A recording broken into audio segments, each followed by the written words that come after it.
Aduh, resmi Carlos Peña dipecat Persija beserta pelatih fisiknya. Sebelum lebih jauh, aku nggak pernah pesan untuk ingat ke teman-teman, ketika teman-teman tonton video ini, jangan lupa tekan tombol like dan tombol subscribe, karena aku mendapatkan data statistik banyak nonton kanal YouTube Tommy Deski ternyata belum menekan tombol subscribe. Jadi aku harap kawan-kawan melakukannya. Pak Panca, Direktur Persija, katakan Persija butuh perubahan segera. Perpisahan dengan Carlos Peña menjadi interpretasi dari semangat perubahan itu, dan bagi kami situasi ini adalah dinamika profesionalisme semata. Selanjutnya kami menunjuk Coach Ricky Nelson sebagai pelatih caretaker hingga musim ini berakhir. Kami berharap sebagai nahkoda dirinya mampu memberikan efek positif bagi tim. Pertama, kalau kita bicara klub sepak bola memecat pelatih, itu hal biasa. Kemudian kedua, menarik membaca statement yang disampaikan Pak Panca. Kita ulangi, Persija butuh perubahan segera. Perpisahan dengan Carlos Peña menjadi interpretasi dari semangat perubahan itu. Seperti yang kita ketahui, di beberapa pertandingan terakhir Persija mendapatkan hasil negatif. Nah, jika kita korelasikan dengan statement yang diutarakan Pak Panca, perubahan itu dimulai lewat pergantian pelatih. Kemudian ketiga, tentu kita pun harus belajar melihat situasi Persija Jakarta di beberapa tahun terakhir. Kita lihatlah pada saat Persija merekrut pelatih yang syarat akan pengalaman, kurikulum vitae-nya pun oke, yaitu Thomas Doll. Di musim pertama Thomas Doll bersama Persija Jakarta, Thomas Doll berhasil menciptakan karakter permainan di atas lapangan, meskipun di ujungnya tidak berhasil menjadi kampiun Liga Indonesia. Nah, di musim pertama Thomas Doll bersama Persija ada standing point penting, yaitu Thomas Doll mendapat support yang sangat amat luar biasa oleh manajemen lewat pemilihan pemain yang diinginkan Thomas Doll itu sendiri. Nah, seiring perjalanan yang dimiliki Thomas Doll bersama Persija, Thomas Doll tidak mendapatkan hal seperti di musim pertama didapatkan oleh Thomas Doll. Dan ya, muncul lagi desas-desus masalah finansial, efisiensi, dan sebagainya. Sampai pada satu titik dengan keterbatasan yang dimiliki Thomas Doll pun secara apa yang diharapkan kemenangan tidak lagi bisa didapatkan. Evaluasi dilakukan oleh manajemen dan ya, dipecatlah Thomas Doll. Kita lihat posisi Carlos Peña. Carlos Peña datang ini kan diharapkan mampu memberikan impact positif, dan jika kita lihat target yang ditumpahkan manajemen, seingat aku, ralat kalau salah kawan-kawan, Carlos Peña bersama Persija di musim ini berada di posisi 4 besar. Nah, dipecatnya Carlos Peña ini belum sampai akhir musim, yang notabene hitung-hitungannya Persija pun sebenarnya masih punya peluang untuk berada di posisi 4 besar. Namun ya itu tadi, kita bicara Persija Jakarta tim besar, pasti pressure pun luar biasa. Nggak boleh ataupun jangan terus-terusan mendapatkan hasil minor. Nah, di awal perjalanan Carlos Peña sebenarnya oke nih. Ya, konsisten lah. Akhir-akhir ataupun tepatnya di putaran kedua udah mulai goyang. Nah, seiring perjalanan Carlos Peña muncul lagi desas-desus seperti perasaan yang didapat oleh Thomas Doll. Apa itu? Masalah finansial.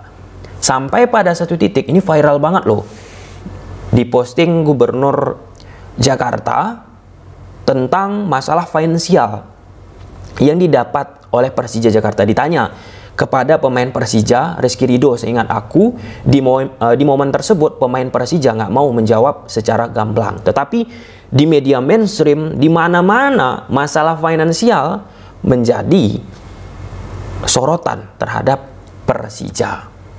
Oke, apa yang bisa kita petik dari situasi Persija ini? Ya, suka tidak suka menciptakan sebuah tim yang oke, menciptakan sesuatu yang nama prestasi, butuh yang namanya kestabilan finansial. Mau kita rekrut pelatih, yang paling sederhana, yang paling gampang kan, kalau misalnya klub itu goyang, tidak berprestasi, ganti pelatih, pelatih out, pelatih out, pelatih out. Nah, seandainya pelatih tidak mendapat yang namanya support ataupun ada masalah finansial yang terjadi di dalam tubuh tersebut, akan sangat amat sulit. Mau itu pelatih sekelas Pep Guardiola, Jurgen Klopp, pelatih-pelatih elit di Eropa. Nah, pelatih-pelatih elit di Eropa, kenapa mereka sukses? Oke, hitung-hitungannya Pep Guardiola punya pemikiran pintar, cerdas pula. Jurgen Klopp, Arne Slot, siapa pelatih yang ada di belahan Eropa sana. Tetapi kesuksesan mereka itu, kawan-kawan, didukung lewat bagaimana situasi tubuh internal klub itu, manajemennya, dalam mentreatment, dalam mengakomodasi apa yang dibutuhkan pelatih kepala. Contoh, Pep Guardiola, dia pindah ke klub A, ke klub B, ke klub C, apa yang diinginkannya sedikit banyaknya direalisasikan. Stabil lah itu. Lewat pemain-pemain yang direkrut. Akhirnya, apa yang diinginkan oleh Pep di atas lapangan pun bisa sesuai yang diinginkan, yang diharapkan. Kemudian, yang kedua, Jurgen Klopp di Liverpool mengalami hal serupa juga. Selain daripada kepintaran Jurgen Klopp, ada support yang oke nih dari manajemen Liverpool. Ya, terlepas ada yang mengatakan manajemen Liverpool pun agak pelit, tetapi masalah finansial tidak dialami yang namanya Liverpool. Nah, yang sekarang, yang beken lah ya, Hansi Flick bersama Barcelona. Saat Copa del Rey final, Barcelona menang kawan-kawan, angkat trofi Hansi Flick. Tertangkap sebuah momen tim ataupun staf analisa yang dimiliki oleh Ancelotti di tribun hanya ada 2 orang, sedangkan Barcelona ada 7. Oke, Ancelotti disebut oleh Relevo, salah satu media terkemuka di sana, mengajukan kepada manajemen untuk penambahan staf video analis. Di momen tersebut tidak di-ACC oleh manajemen, yang dimana harapan Ancelotti dengan datangnya staf analis yang lain dengan kepadatan jadwal yang dimiliki oleh Real Madrid itu bisa membantu kinerjanya.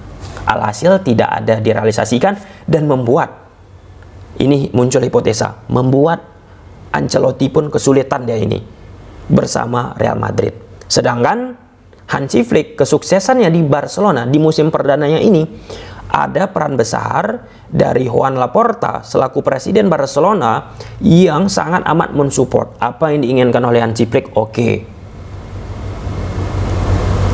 Apa yang dibutuhkan oleh Hansi Flick, oke. Nah, jadi Persija butuh perubahan segera. Perpisahan dengan Carlos Peña menjadi interpretasinya. Pertanyaannya, dengan apa yang dialami oleh Persija, seberapa perubahan besar dilakukan terhadap tubuh manajemen internal Persija itu sendiri? Masa dari beberapa tahun terakhir isu finansial terus-terusan diterpa? Tentu itu akan tidak membuat nyaman pemain, aku yakin. Nah, itu tidak akan disampaikan di media, kawan-kawan.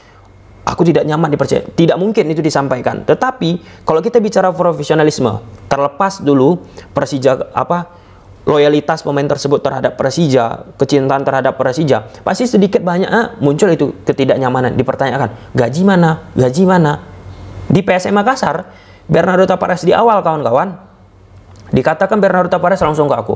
Aku tanya ke beliau, apa yang membuat kesuksesan pertama ya PSM? Kenyamanan tadi.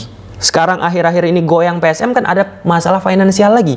Nah, artinya apa? Di situ kita dapat poin penting, kawan-kawan. Bernardo Tavares goyang juga. Meski Bernardo Tavares sudah berprestasi ini, ada faktor internal manajemen yang dimiliki oleh PSM Makassar itu. Apakah kita katakan ini Bernardo Tavares pelatih nggak jago, pelatih bapuk, miskin taktik, bla bla bla bla. Di saat dia sudah menorehkan gelar. Nah, tetapi ada isu lain, ada momen lain yang diterpa Bernardo, yaitu finansial, yang membuat Bernardo Tavares pun tidak bisa leluasa dalam mengartikulasikan apa yang diinginkan. Harus dia pun pintar-pintar ini. Nah, ya, memecat pelatih memang ujung-ujungnya menjadi salah satu hal yang gampang untuk dilakukan. Tetapi Dalam menciptakan sesuatu yang namanya prestasi, ada elemen-elemen lain yang menjadi sebuah urgensi yang harus dicermati. Como, klub yang dimiliki oleh pengusaha jarum. Pertama datang pengusaha jarum ke Como, mereka lihat banyak secara administrasi, secara struktural manajemennya kawan-kawan, parah lah. Datang pengusaha Indonesia ini, mereka rombak itu manajemen. Mereka perbaiki secara hierarki, struktur, bla bla bla bla bla. Mereka hire departemen analis, kemudian datangkan pelatih.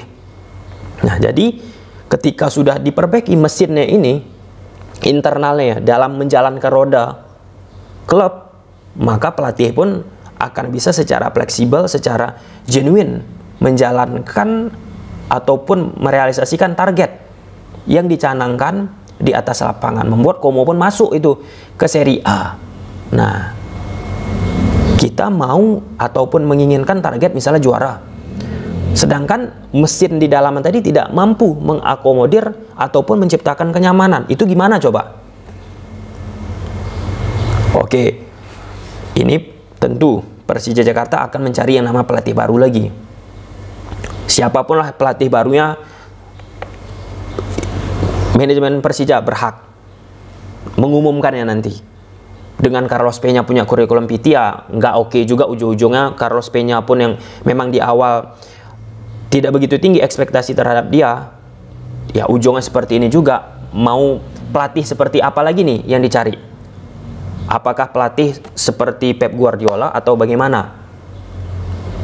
Nah, kalaupun nanti sudah direkrut lagi pelatih baru, yang aku harapkan masalah-masalah yang diterpa Carlos Peña saat dia melatih di Persija, masalah finansial pun termasuk Thomas Doll, masalah isu-isu yang muncul di dalam tubuh Persija, semoga tidak ada lagi. Dengan bagusnya dalam-dalaman nanti, ya semoga itu menjadi vitamin bagi pelatih baru dalam merealisasikan target. Kawan-kawan yang nonton video ini, kalau misalnya kawan-kawan bekerja di sebuah instansi ataupun di lingkup kerja kawan-kawan, kalau misalnya sudah ada trouble terus-terusan terjadi, itu memunculkan rasa nyaman atau tidak?